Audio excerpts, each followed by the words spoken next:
اللہ تعالیٰ نے اپنے انبیاء میں سے ایک نبی کی طرف وحی کی کہ کل صبح کے وقت جو چیز تمہیں سب سے پہلے نظر آئے اسے کھا لینا، اور جو دوسری چیز نظر آئے اسے چھپا دینا، اور جو تیسری چیز نظر آئے اسے قبول کر لینا، اور چوتھی چیز کو مایوس نہ کرنا، اور پانچویں چیز سے بھاگنا۔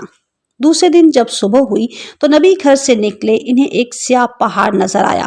اسے دیکھ کر وہ نبی کھڑے ہو کر سوچنے لگے کہ اب کیا کروں؟ اللہ تعالیٰ نے مجھے حکم دیا ہے کہ جو چیز سب سے پہلے نظر آئے اسے کھا لینا، اب بھلا میں پہاڑ کو کھاؤں تو کیسے کھاؤں؟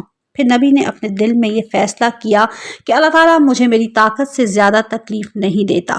چنانچہ یہ سوچ کر وہ پہاڑ کو کھانے کے لیے آگے بڑھے، لیکن جیسے جیسے وہ قدم بڑھاتے گئے ویسے ویسے پہاڑ سمٹتا گیا، اور جب نبی اس کے قریب پہنچے تو وہ ایک لقمہ جتنا باقی رہ گیا۔ نبی نے اسے کھا لیا تو وہ لقمہ انہیں بہت مزیدار محسوس ہوا۔ پھر نبی آگے بڑھے تو سونے کا ایک تشت نظر آیا۔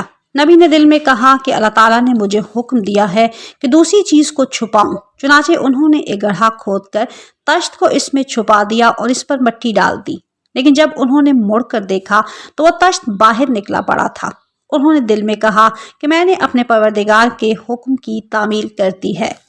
پھر وہ یہاں سے چلے تو انہیں ایک پرندہ نظر آیا جس کے پیچھے باز لگا ہوا تھا، اور پرندے نے ان کے گرد چکر لگانا شروع کر دیا۔ نبی نے دل میں کہا کہ مجھے میرے خدا نے حکم دیا ہے کہ میں تیسری چیز کو پناہ دوں، چنانچہ انہوں نے اپنی آستین کھولی اور پرندہ ان کی آستین میں چھپ گیا۔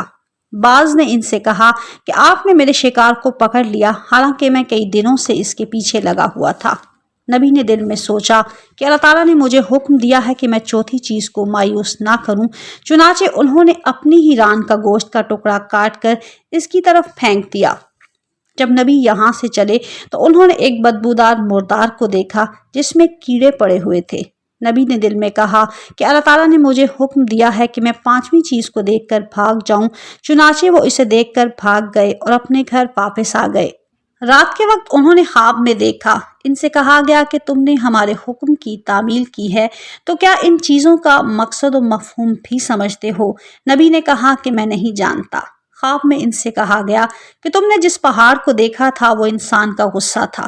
جب کوئی شخص غصے میں آتا ہے تو اپنے آپ کو بھی نہیں دیکھتا، اور غصے کی وجہ سے اسے اپنی قدر و حیثیت بھی دکھائی نہیں دیتی۔ اس حالت میں اگر وہ اپنے نفس پر قابو پا لے اور غصے کو پی جائے تو اس کا انجام ایک شیریں لقمہ جیسا ہوتا ہے۔ اور تم نے سونے کے جس تشت کو دیکھا یہ انسان کا عمل صالح ہے، جب انسان اسے چھپائے تو اللہ اسے ظاہر کر دیتا ہے، اس کے ذریعے سے اسے دنیا میں عزت ملتی ہے اور اس کی آخرت بھی محفوظ رہتی ہے۔ اور تم نے جس پرندے کو دیکھا تو اس سے مراد وہ شخص ہے جو تمہیں نصیحت کرنے کے لیے آتا ہے، تمہارا فرض ہے کہ اس کی بات کو قبول کرو اور اسے اپنے ہاتھ جگا دو۔ اور تم نے جس باز کو دیکھا ہے تو اس سے مراد وہ شخص ہے جو کسی حاجت کے سلسلے میں تمہارے پاس آتا ہے، لہٰذا اسے مایوس مت کرو۔ اور تم نے جو بدبودار مردار دیکھا ہے تو دراصل یہ غیبت ہے، اس سے بھاگو۔